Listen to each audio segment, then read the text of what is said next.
Practice in a journey, but more than I know my money. Every choice was that made me so vital. For a safe and brighter future, I will need its strength and vigor. The choice is the matter, the whole nation. Yes! Oh my, I've been hearing enough for Samantha Martin, man! What a wonderful woman.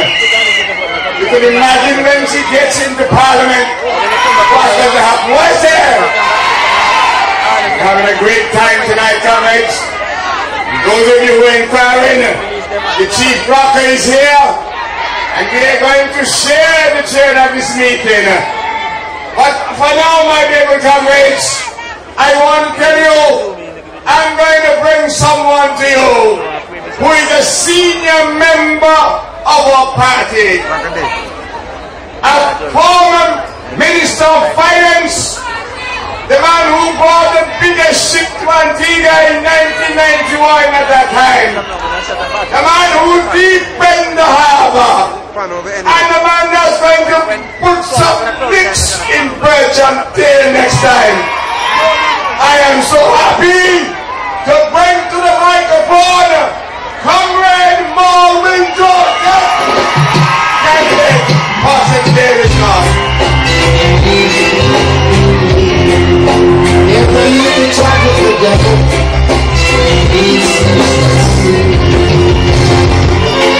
coming over in the Babylon kingdom. Keep on the road. Be over in the Babylon kingdom. Keep on the road.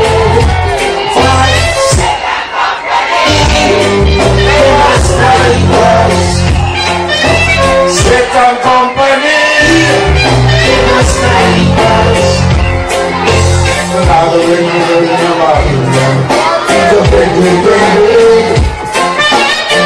In a Babylon kingdom, keep a breaking bread. The must not pass. Amen. What a wonderful time we're having here tonight. I want to speak to you on a very serious note tonight. But before I do so, I'm going to remind you of an obligation you have to yourself, to your nation, and to your children. Every one of you by now should have your voter's card ready to take action. With all the celebration we have, with all the whistle stop on the motorcade, you will not be able to bring about the change unless you have your voter's card. So I want you to promise me that come Monday, you will take the necessary steps to make sure you have your voter's card. Let me also remind you of another historic event that must take place in Antigua and Barbuda this very week.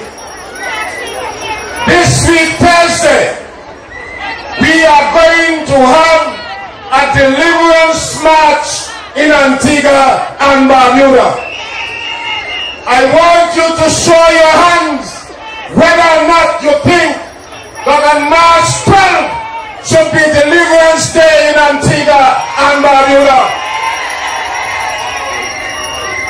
I want to give you some examples why Antigua and Barbuda must be delivered out of the hands of the UPP.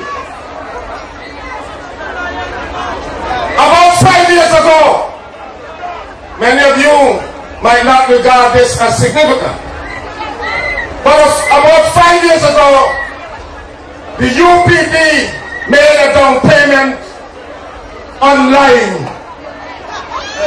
No political party has ever practiced lying more than the UPP. You remember the file scandal? That was 5 years ago. And they planted confuse the people and to take your minds out of the issues and hope that you will go to the polls thinking that the Antigua Labour Party had done something wrong. We have waited 5 years and they have not been able to present one scintilla of evidence that any Labour Party ministers did anything wrong. But it did damage to the Antigua Labour Party. I want to put you on the alert. The UPP will be trying over the next 10 to 12 days to plant another lie. And this time, they're going to try to plant the lie on the candidates of the Antigua Labour Party. You see what they tried to do with Tico Lake? A young man who came back to Antigua to serve his country. They tried to destroy him. And I want to put you on the alert tonight that the UPP could never come with their report card. What is required of a government after it has served its 5 years is to come to the people of Antigua and Barbuda and present themselves and tell you what they have done over the last 5 years. Isn't it strange that the UPP government or the UPP party refuses flatly to discuss anything that has taken place in the last 5 years? They don't. What they attempt to do, let me give you an example.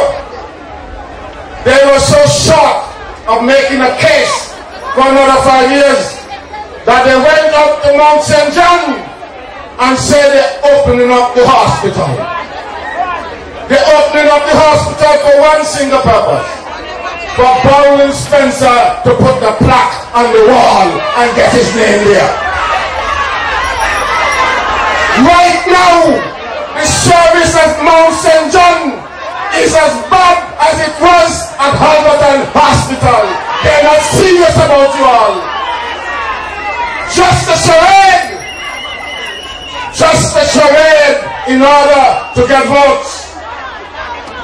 And that's what they're doing to you. It was the Minister of Health who finally revealed that they had an estimate to repair the Halberton Hospital. And he said the estimate was $36 million. They had absolutely no desire, no interest in completing Mount St. John because it was an Antigua Labour Party project.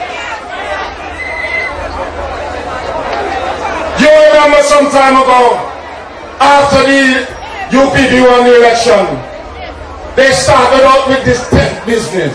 You all forget things too quickly. And let me tell you, I want to paint the picture for you. They started out with the tent, and then they said to you, the tax-paying citizens of this country, and those of you who are here from the Caribbean countries, they said to you, if you want to make a life in Antigua, you must come under the tent. You must come under the blue tent. But when that did not work,